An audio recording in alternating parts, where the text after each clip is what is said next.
Paneer is something we all love, right?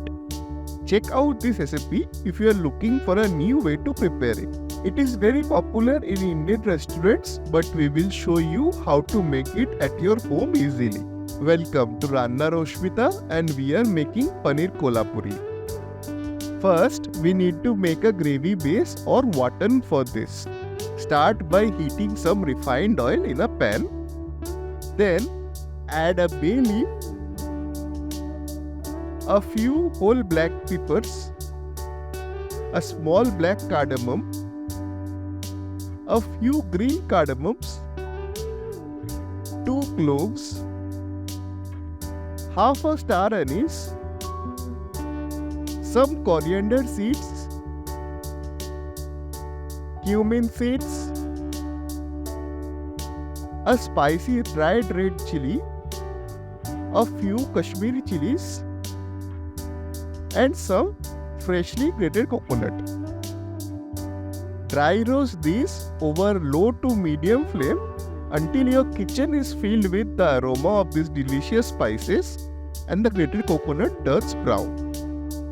To this, add some poppy seeds and white sesame seeds and dry roast them for 15 more seconds.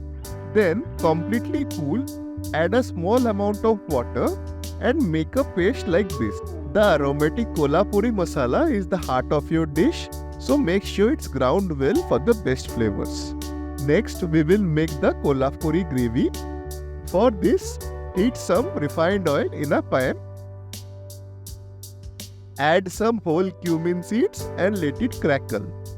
Then add chopped onions and fry them over medium heat until they turn translucent. There is no need to fry the onions until they are golden brown. Next, add chopped garlic, which will give a very good taste. Fry them for 2 minutes. Then add ginger paste and fry until the raw smell disappears. Add tomato puree, which should always be double the amount of onion you have used. Add turmeric powder and Kashmiri chili powder for the color. Stir the spices together with the tomato puree, then add salt to your taste. Combine, cover and simmer for 5 minutes to completely cook the tomatoes. Once your tomatoes are cooked like this, add in the gravy base we had made earlier. Also, rinse your blender with some water and add it in. Do not waste any of these delicious spices. Combine with rest of the gravy, bring it to a boil, cover and simmer for another 5 minutes.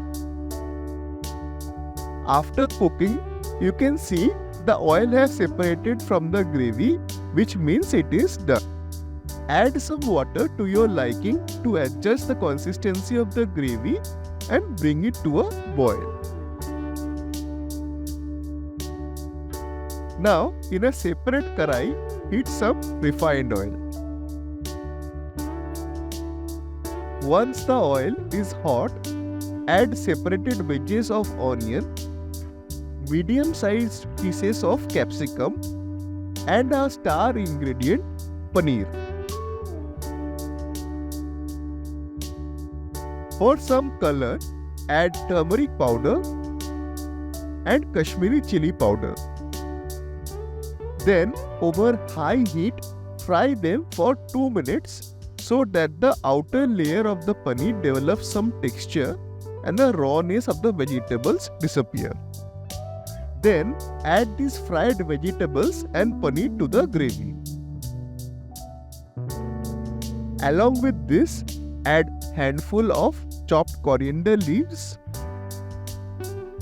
some fresh cream. This is optional, but it will cut through the tanginess of the tomatoes and give richness to the gravy, and some freshly squeezed lemon juice. Give all this a stir and take off the heat. And there you have it, an absolutely delicious Paneer Kolhapuri ready to be enjoyed. This dish pairs wonderfully with steamed rice, naan, or chapati. It's a perfect addition to any meal that needs a bit of spice and flair. If you enjoyed this recipe, make sure to give it a like. Thanks for watching, and until next time, happy cooking!